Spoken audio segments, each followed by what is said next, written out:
ఓం గురుభ్యో నమ. గం గణపతియే నమ. కాశీ మజిలీ కథలు 67వ భాగము. స్థూలజంగ తామ్రకేశుల కథ. స్థూలజంగుడు తామ్రకేశుడు ఇద్దరు విటులు వేశ్య సొమ్ము దొంగలించి రాజభటులచే అపరాధులుగా నిరూపించబడడంతో పారిపోయి అవధూత వేషాలలో ఆ మఠానికి వచ్చి యోగులకు సేవలు చేయసాగారు. కమల వచ్చింది మొదలు ఆమె మీద వలపు చెంది ఆ చిదంబర యోగికి ఎక్కువగా సేవలు చేయసాగారు. ఆమె అది గ్రహించి వారి సమక్షాన్ని తప్పించుకునేది. వాళ్ళు ఒక రాత్రి ఆమెను మంచంతో ఎత్తుకుపోయి ఒక పాడుబడిన ఆలయంలో ఉంచి ఆమెను అనుభవించాలని పన్నాగం పన్నారు. అర్ధరాత్రి కాషాయ వస్త్రాలలో ఉన్న యోగిని కమలగా పొరపాటుపడి మంచంతో సహా ఎత్తుకొని ఆవరణలో దూరంగా ఉన్న శూన్య శివాలయంలో ఉంచి నేను ముందంటూ కొంతసేపు తగులాడుకున్నారు. చివరకు తామ్రకేశుడు ముందుగా పోవడానికి అంగీకారమైంది. కానీ అతను లోపలికి వెళ్ళాక స్థూలజంగుడు మనసు మార్చుకొని, తామ్రకేశ, తలుపు తీయి, మాట చెప్పాలి అంటూ తలుపు రంధ్రంలో నుంచి అరిచాడు. అతనది వినిపించుకోనట్లే నటిస్తూ చీకట్లో ఏమీ కనపడక ఊపిరిని బట్టి ఊహించి కాషాయ వస్త్రం తొలగించి ముఖం మీద దంత క్షతాలు నాటించాడు. అప్పుడు ఆ యోగి అదిరిపడి లేచి, ఎవడ్రా నా మొహం కరుస్తున్నాడు అని అరిచాడు. అలా పలికింది యోగి అని గ్రహించి తామ్రకేశుడు మంచం కిందికి దూరి దాక్కున్నాడు. అది తెలియని స్థూలజంగుడు, తామ్రకేశ, తలుపు తీయవే, తలారులని తీసుకొస్తాను చూడు అని బిగ్గరగా అరిచాడు. అది విని యోగి ఆశ్చర్యంతో, ఆ మాట్లాడేదెవరు, ఏమి కనబడడం లేదు, దీపం తెండి అన్నాడు. ఆ కంఠధ్వని తమ గురువుదని గ్రహించిన స్థూలజంగుడు బయట గొల్లం పెట్టి పారిపోయాడు. ఆ యోగి మంచం దిగి 4 మూలలు తడుముకుని గోడలు తగిలేసరి కది చెరసాల అనుకొని, నేనిక్కడికి ఎలా వచ్చాను, నా బుగ్గని కరిచిన వారెవరు, ఇక్కడ భూతాలు లేవు కదా అని సందేహిస్తుంటే మంచం కింద నుంచి తామ్రకేశుడు హూ హూ అని మూలగసాగాడు. పిశాచభీతి భ్రాంతి వలన కలుగుతుందని తెలిసిన వేదాంతే అయినా ఆ యోగి ప్రాణభయంతో మంచమెక్కి, ఓ పిశాచమా, నన్నిక్కడికి ఎందుకు తీసుకొచ్చావు, సంసారులని పీడిస్తే నీ కోరికలు తీరుతాయి, కానీ మాలాంటి సన్యాసుల వల్ల నీకేం ప్రయోజనం అంటూ ఆంజనేయ దండకం శివస్థుతి పఠించసాగాడు. తెల్లవారిన అక్కడ ఆ వేదమేమీ తెలిసింది కాదు. మఠంలో కమల, అయ్యో, ఈ మహానుభావుడు 100 వయసువాడు అగ్నిశాల విడిచి ఎక్కడికి పోనివాడు ఇవాళ ఎక్కడికి పోయాడో అని విచారిస్తూ నలుగురిని అడుగుతూ తిరుగుతుంటే స్థూలజంగుడు వచ్చి, కమల, చిదంబర యోగి గోపురం దగ్గరున్న శూన్య శివాలయంలో ఉన్నట్లు కల వచ్చింది సుమి అన్నాడు. అప్పటికామె అతనితో ఏమీ మాట్లాడకుండా తర్వాత అక్కడికి వెళ్ళి పిలవగా, అమ్మా కమల, ఇక్కడున్నాను, తలుపు తీ అని అరిచాడు. ఆమె తలుపు తీసి మంచం మీదున్న యోగిని చూసి, మీరిక్కడున్నారేం అని అడిగింది. ఇది దైవమాయ, మంచం కింద ఏదో ఉండి అరుస్తూ నన్ను భయపెడుతుంది అని సంజ్ఞ చేశాడు. తామ్రకేశుడు తటాలున బయటకొచ్చి తలుపు గొల్లెం వేసి పరిగెత్తి స్థూలజంగుని కలుసుకున్నాడు. నువ్వు మిత్రద్రోహివి, నీతో మాట్లాడకూడదు, నేను లోపలుండగా తలుపులు వేసేస్తావా, ఆ కమల వచ్చి తలుపు తెరవకపోతే నేనెంత చిక్కులో పడేవాడిని, ఉపకారం చేస్తే అలాగే ఉంటుంది, ఆ కమలను పంపింది నేనే, ఆ తలుపు తీయడంతోనే దాన్ని లోపలికి లాక్కొని ఆ సన్యాసికి అవతలికి తోసేస్తావని అలా చేశాను, దొరికిన దాన్ని వదులుకొని నన్ను నిందిస్తున్నావు, ఇంతకీ అక్కడేం జరిగింది అని అడిగాడు. తామ్రకేశుడు జరిగింది పూసగుచ్చినట్లు చెప్పాడు. స్థూలజంగుడు వాడిని మెచ్చుకొని, మంచి పని చేశావు రా, రాత్రి అవని అంటుంటే ఒక భటుడు వచ్చి, రాజుగారు మంత్రులతో కలిసి వస్తున్నారు, సద్దు చేయకండి అని హెచ్చరించాడు. మఠంలోని వాళ్ళు ఎక్కడి వారక్కడ నిశ్శబ్దంగా కూర్చుని జపం చేసుకోసాగారు. రాజు వారిని క్షేమ సమాచారాలు అడిగాడు. అంత చక్కగా ఉన్నాయన్నారు వారు. రాజు అక్కడ తిరుగుతుంటే అంతఃపుర కావలివాడు సౌవిధల్లుడు కనిపించి అమ్మగారు చిదంబరయోగి నుంచి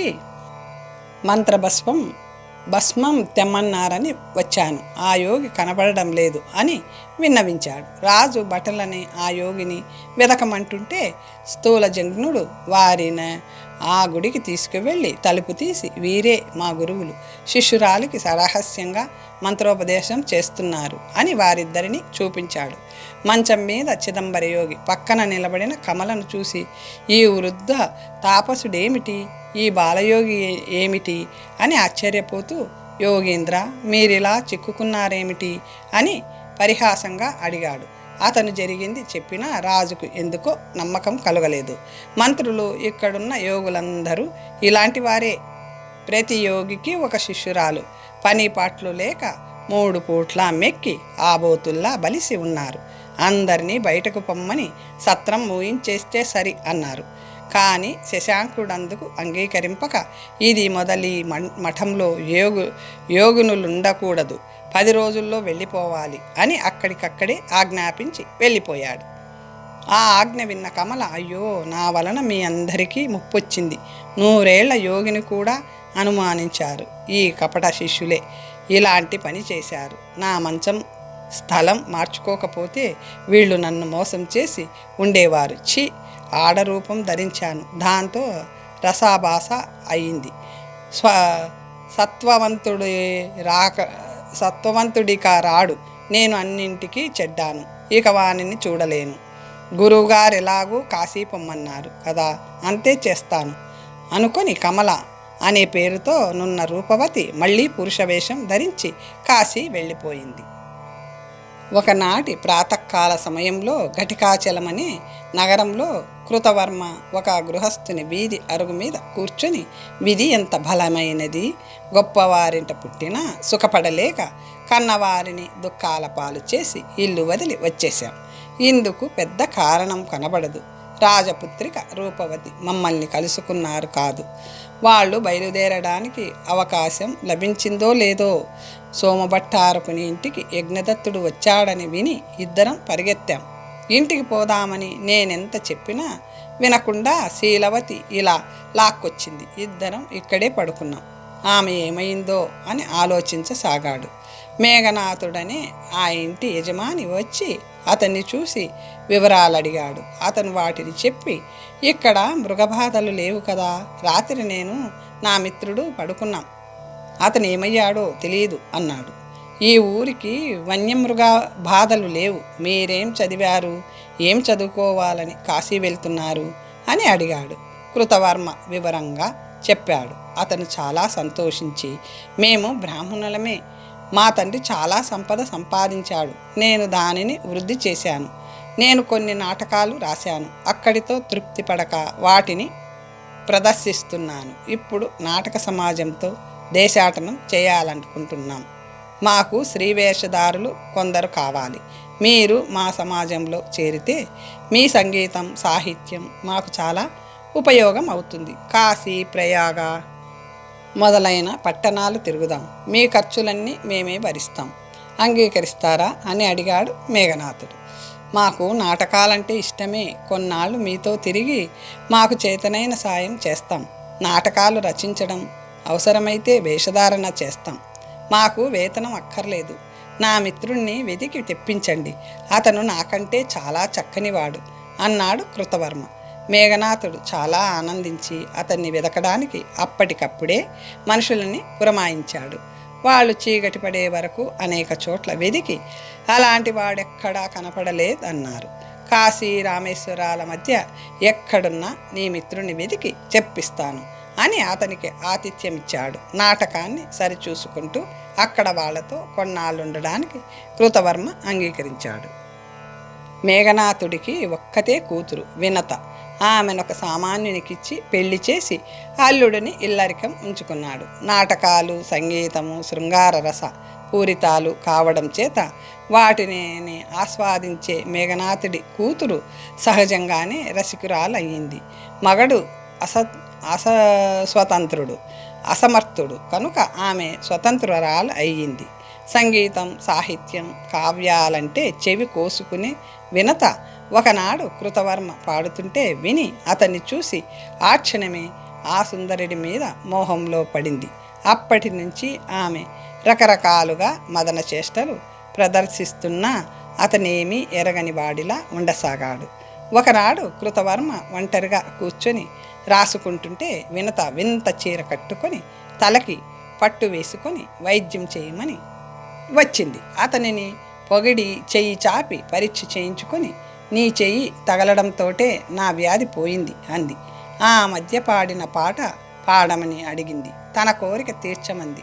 తన హృదయాన్ని అతను లాక్కుపోయాడంది.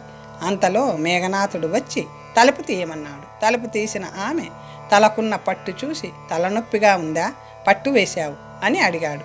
ఇప్పుడే తగ్గుతుంది అంది ఆమె. తరువాత ఆమె తరచుగా చావిడిలోకి రాకూడదని పెద్దది అయిందని తండ్రి బోధించబోగా ఆమె అమాయకత్వం నటించి నాకు ఆయన వద్ద సంగీతం నేర్పించవా అని అడిగింది. ఆమె అమాయకురాలని అతను భావిస్తే అతన్ని అమాయకుడిని చేశానని ఆమె నవ్వుకుంది.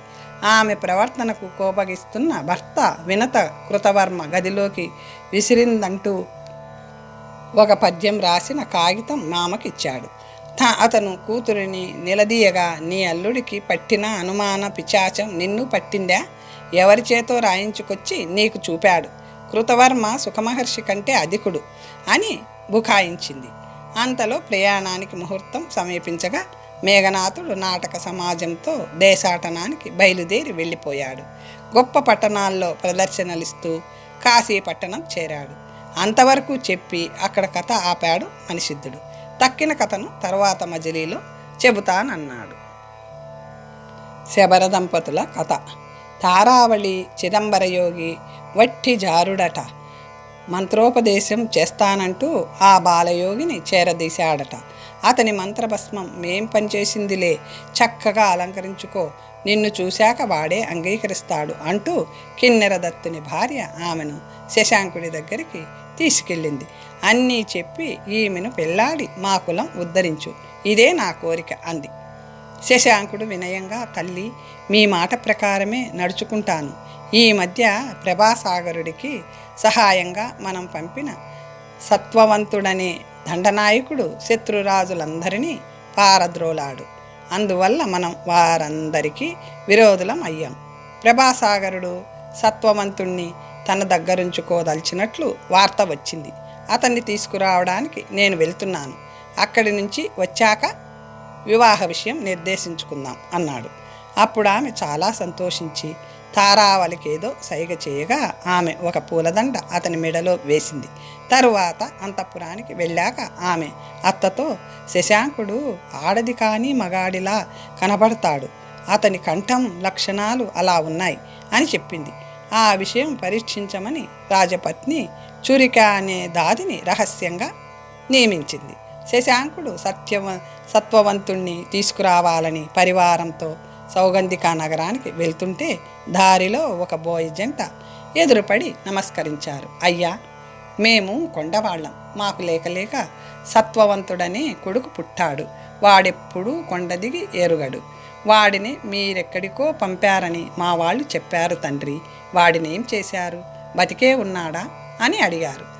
సత్వవంతుడు మీ కొడుక, అతను హాయిగా ఉన్నాడు, చాలా ఉన్నత దశ చేరుకుంటున్నాడు అంటూ వాని పుట్టుక గురించి అడిగాడు.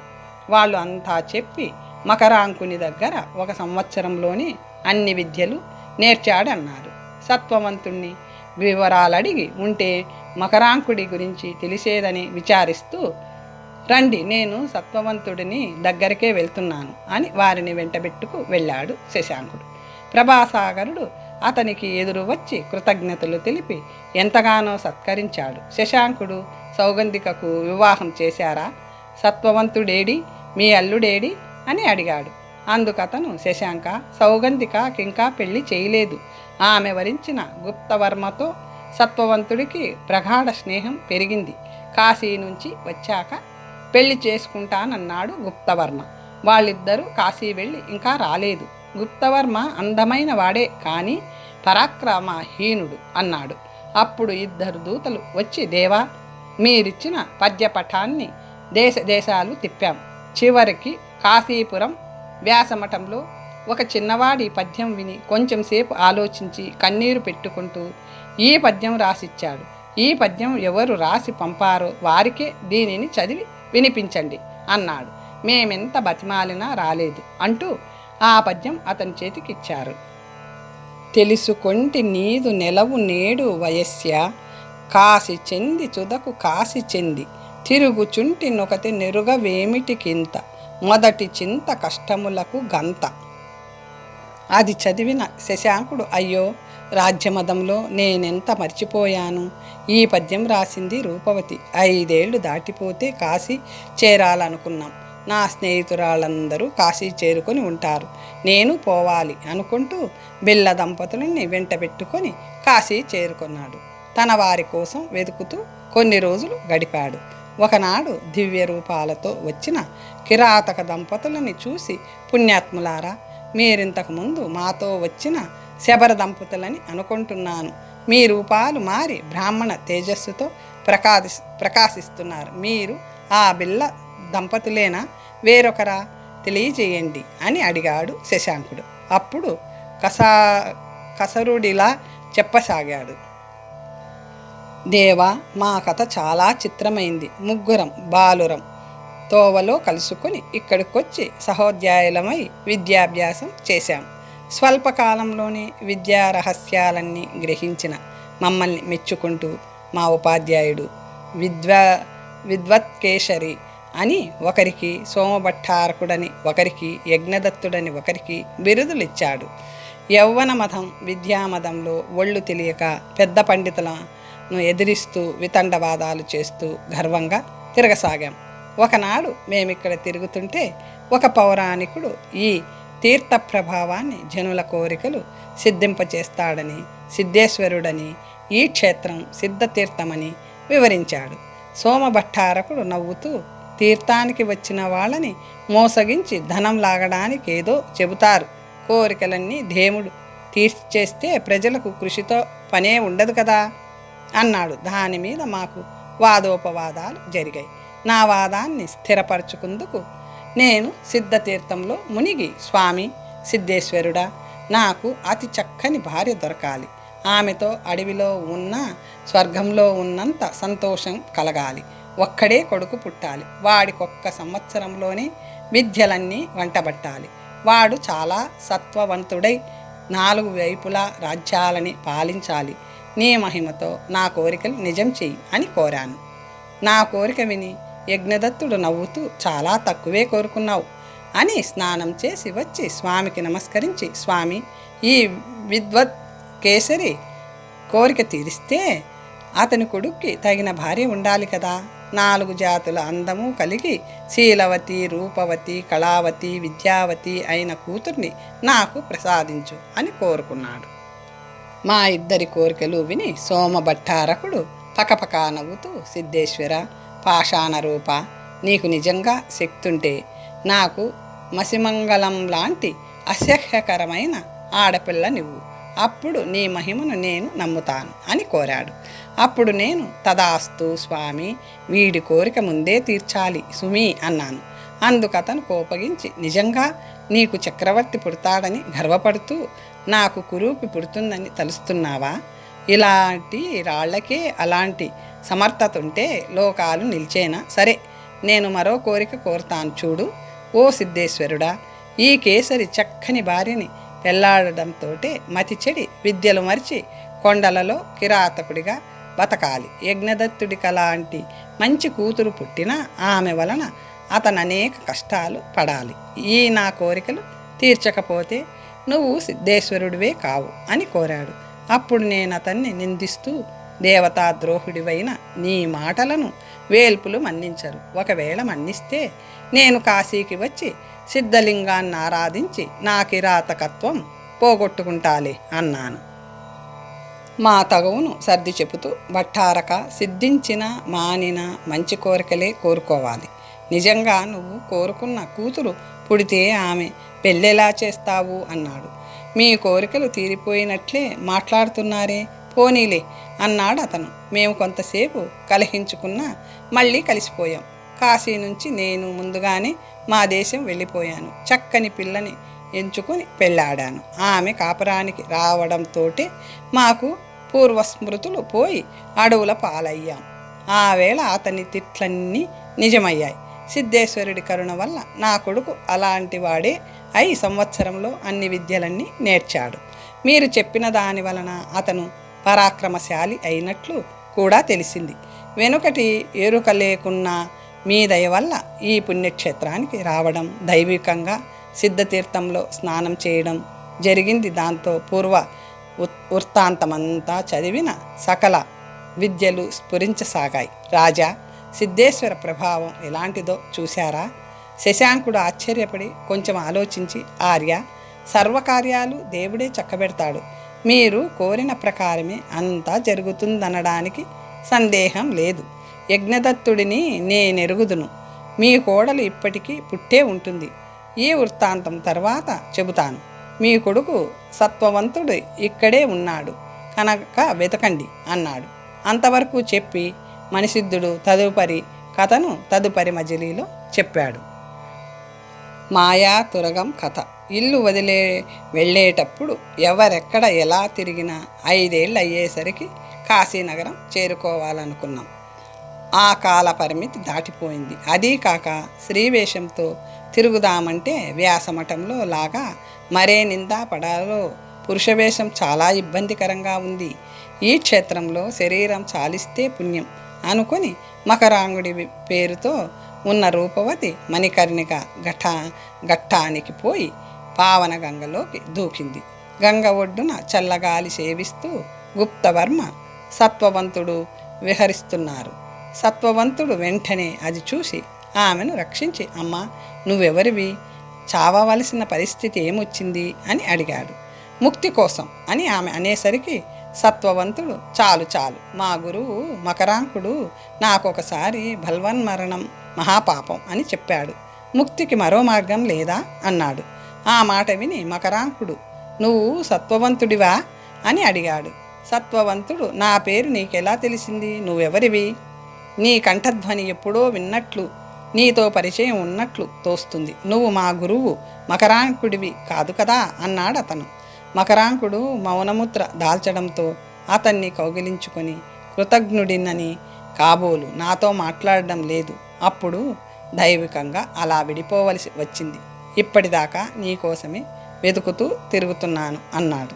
గుప్తవర్మ అతన్ని రమ్మని పిలిచాడు. మిత్రమా, ఇటురా, నా గురువు మకరాంకుడు దైవికంగా ఇక్కడ కలిశాడు అని సత్వవంతుడు కేక వేశాడు. అతను వచ్చి, అయ్యా, మా సత్వవంతుడు మిమ్మల్ని తలవని క్షణం లేదు. మిమ్మల్ని అంగడిలో వదిలి వచ్చినందుకెంతో పశ్చాత్తాపడుతూ మీకోసం దేశాలు తిరుగుతున్నాడు అన్నాడు. మీ సత్వవంతుడంటున్నారు, ఇతను మీకు ఎలాంటి చుట్టం? మీరెవరు అని అడిగాడు మకరాంకుడు. ఆ కథ చాలా పెద్దది, ఇంటికి పోయి చెప్పుకుందాం అంటూ సత్వవంతుడు మకరాంకుడిని లేవనెత్తి నడిపించసాగాడు. వారికి పక్కగా గుప్తవర్మ నడవసాగాడు. గురువర్య, ఇతని నిమిత్తమే శశాంకుడు నన్ను సౌగంధికా నగరానికి పంపాడు. రాజపుత్రులందరినీ వదిలి సౌగంధిక ఇతనినే వరించింది. నీలో లాగే ఇతనిలోనూ సుగుణాలెన్నో ఉన్నాయి. మేము చూసుకున్నది మొదలు ఒకరినొకరు విడవకుండా ఉన్నాం. మిత్రులని కలుసుకుందుకు అతను వస్తే నువ్వు కనబడతావేమో అనే ఆశతో నేను వచ్చాను. నాకు మిత్రుడు కనుక నీకు మిత్రుడే అన్నాడు సత్వవంతుడు. ఆ రాత్రి భోజనాలు చేసి మేడ మీదకు పోయి ముగ్గురు మాట్లాడుకోసాగారు. సత్వవంతుడు, మకరాంక, నీ వృత్తాంతం ఇతను తెలుసుకోవాలనుకున్నాడు కదా, అంతా చెప్పు అన్నాడు. మకరాంకుడు, నీ దగ్గర నాకు రహస్యమేముంటుంది? నా జన్మభూమి విశాలపురం. మేము నలుగురం సకులం.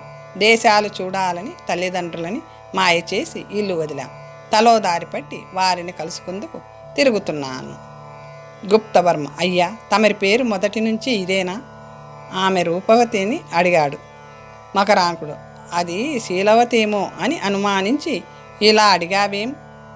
గుప్తవర్మ, బుద్ధిమంతులు కాలానుగుణంగా వేషభాషలు మార్చుకుంటారు కదా. మకరాంకుడు, అది శీలవతే అని ధృవపరచుకొని నువ్వేమైనా అలా మార్చుకున్నావా? నీ వృత్తాంతం నేను కొంచెం వినాలి కదా. గుప్తవర్మ: చెప్పకెక్కడికి పోతాను, మొదట మీ నగరం చేరుకోవాలని నియమం చేసుకున్నారా అన్నాడు. మకరాంకుడు: అవును అనేసరికి గుప్తవర్మ: హా రూపవతి, నిజం చెప్పక నిన్నింత వేధిస్తావేం అంటూ కౌగలించుకున్నాడు.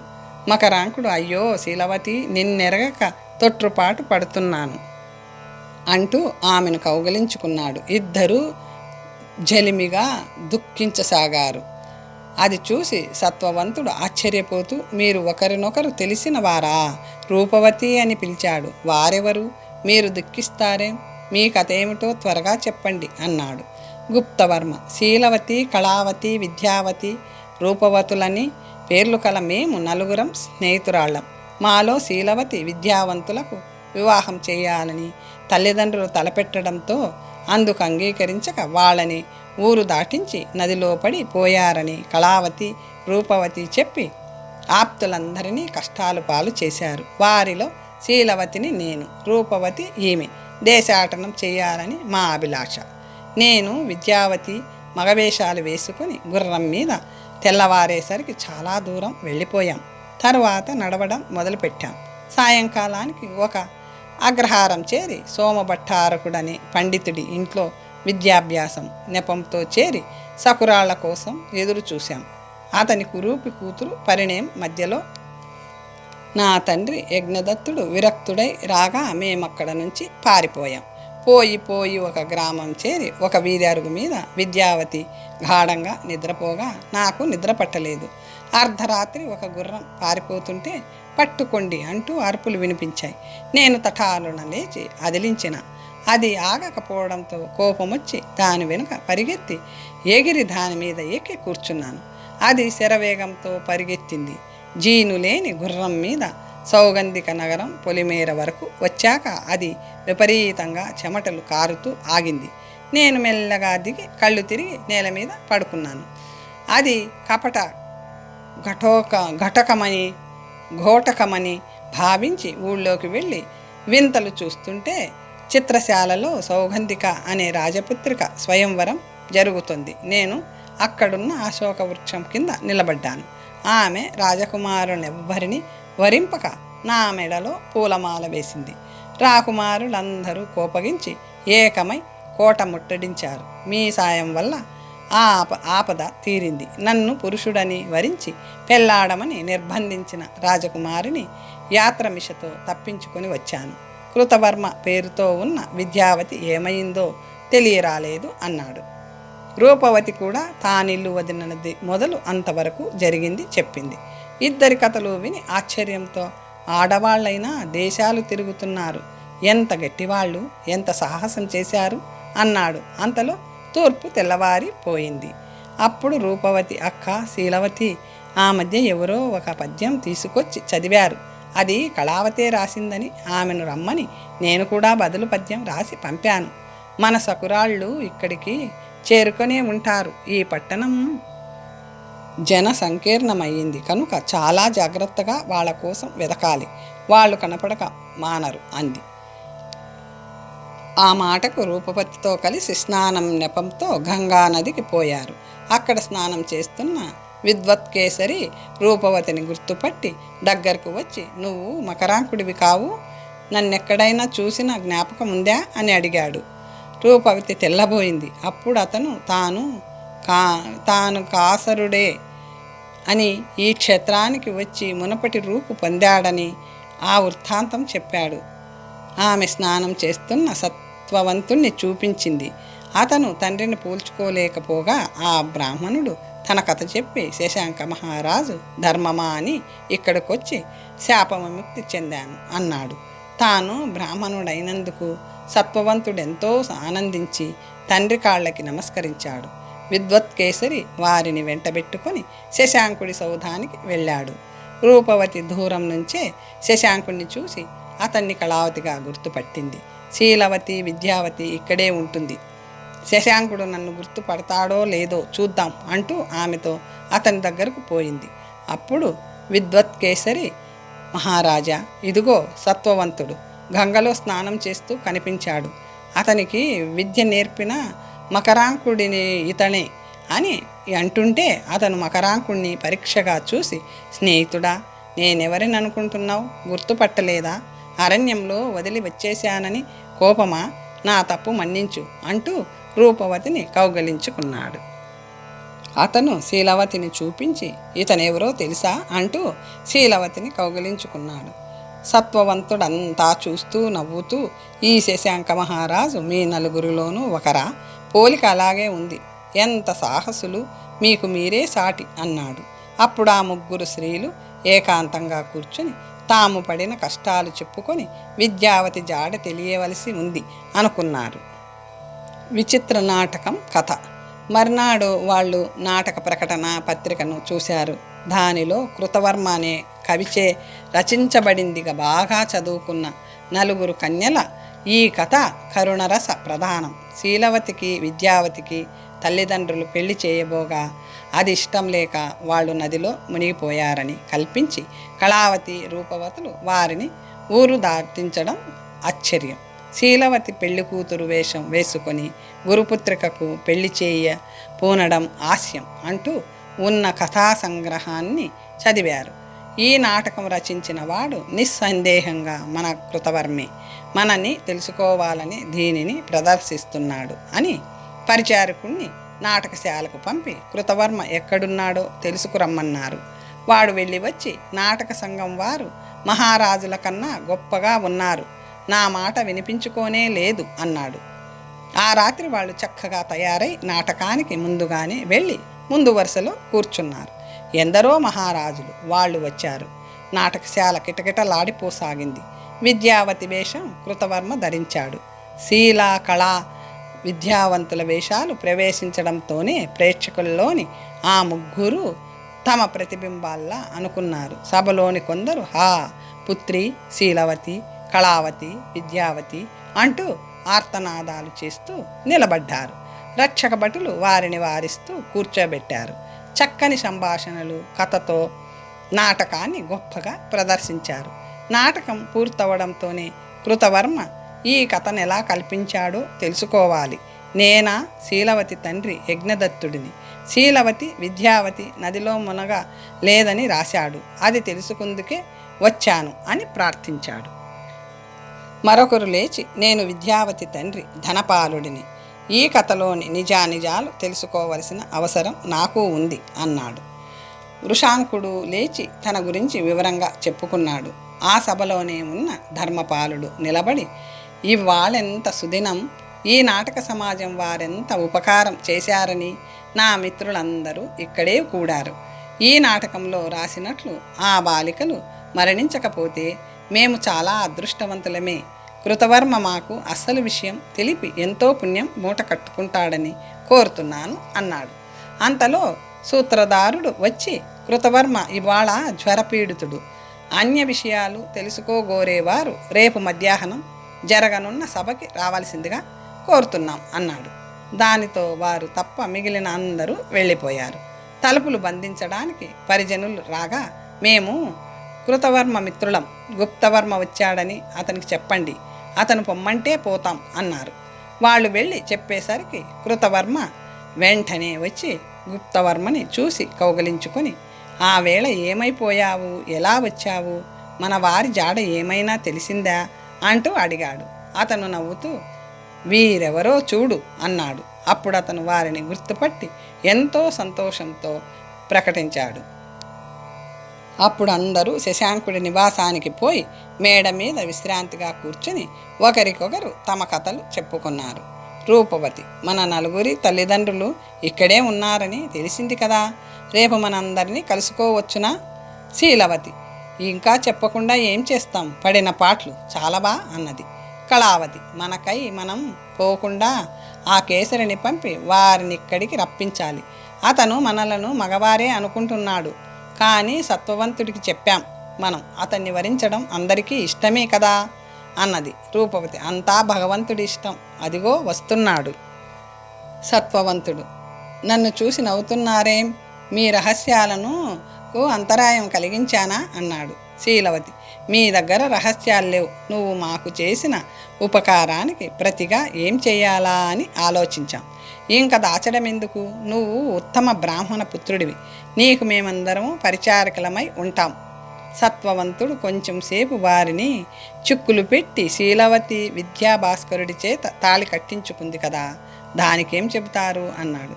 మంగళసూత్రం కట్టేటప్పుడు అది వేలు అడ్డం పెట్టింది, అందువల్ల దోషం పోయిందని శాస్త్రం.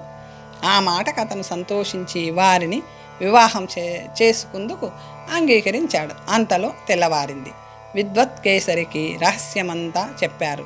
అతను సంతోషం పట్టలేకపోతుంటే తమ తల్లిదండ్రులను అక్కడికి తీసుకురమ్మని కొన్ని మాటలు చెప్పి పంపారు. ఆ విద్వాంసుడు ధర్మపాలుని బస అడిగి తెలుసుకొని అక్కడికి వెళ్ళాడు. అప్పటికే యజ్ఞదత్తుడు, ధనపాలుడు, రాజు అక్కడ కూర్చొని రాత్రి జరిగిన నాటకం గురించి చర్చిస్తున్నారు. విద్వత్ కేసరిని యజ్ఞదత్తుడు గుర్తుపట్టి ఎన్నాళ్లకు కనిపించావు అంటూ కుశల ప్రశ్నలు వేశాడు. అతన్ని పీఠం మీద కూర్చోబెట్టి ధర్మపాలుడితో అతని వృత్తాంతం చెప్పాడు. విద్వత్ కేసరి అందరికీ నమస్కరించి కాశీపురంలో విద్యార్థులుగా తాముండగా జరిగింది చెప్పి, ఇప్పుడు అతని కూతురిని నా కోడలిగా చేసి వాగ్దానం నిలబెట్టుకోవలసిన సమయం వచ్చింది. నా కుమారుణ్ణి తీసుకువచ్చాను, మీరు కూడా నచ్చజెప్పి పిల్లను ఇప్పించండి అన్నాడు. ధర్మపాలుడు, అయ్యో, ఇతని కూతురు నదిలో పడి చనిపోవడం వల్లనే మేమందరం విరక్తులమై తిరుగుతున్నాం కదా అన్నాడు దుఃఖిస్తూ. అమంగళాలు పలకకండి, నేను అతని కుమార్తెను చూసే వచ్చాను అన్నాడు అతను.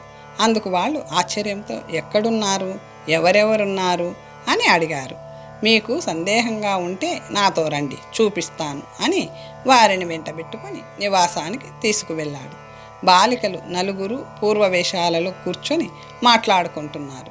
తల్లిదండ్రులను చూసి లేచి వారి పాదాలకు నమస్కరించి, మా తప్పులు మన్నించండి, చిన్నతనం కొద్దీ మిమ్మల్ని చాలా చిక్కులు పెట్టాం.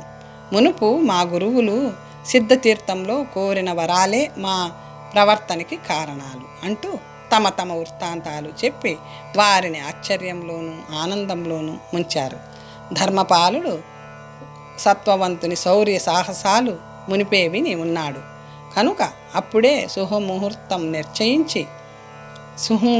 నిశ్చయించి తారావళి సౌగంధికలను కూడా రప్పించి కాశీ విశ్వేశ్వరుడి సమక్షంలో వైభవంగా వివాహాలు జరిపించాడు. సత్వవంతుడు మొదట శీలవతికి, తర్వాత కళావతి, తారావతి, సౌగంధికలకు మంగళసూత్రాలు కట్టి తరువాత విద్యావతి, రూపవతులను భార్యలుగా స్వీకరించాడు. ఆ విధంగా సత్వవంతుడు వారి వారి రాజ్యాలతో 6 భార్యలను స్వీకరించి తన భుజబలంతో మరికొన్ని దేశాలు సంపాదించి ధర్మంగా రాజ్యాన్ని పరిపాలించసాగాడు. అతని చరిత్రని విద్వాంసులు గ్రంథాలుగా రచించారు. గోప ఆ సత్వవంతుడు శీల, కళ, విద్య, రూపవతులతో కొంతకాలం ఈ నగరాన్ని పరిపాలించాడు. అతని భార్యలు ఈ ఉద్యానవనంలో విహరిస్తూ తమ తమ పేర్లతో మొక్కలు, లతలు నాటించారు. అందువల్ల అవన్నీ 4 ఉంటాయి. ఈ కథ వల్ల సిద్ధతీర్థ ప్రభావం కూడా తెలిసింది కదా అన్నాడు మణిసిద్ధుడు. గోపాలుడు ఆ కథ విని ఎంతో సంతోషించాడు. వచ్చే భాగంలో మరొక మంచి కథ తెలుసుకుందాం. ఓం స్వస్తి.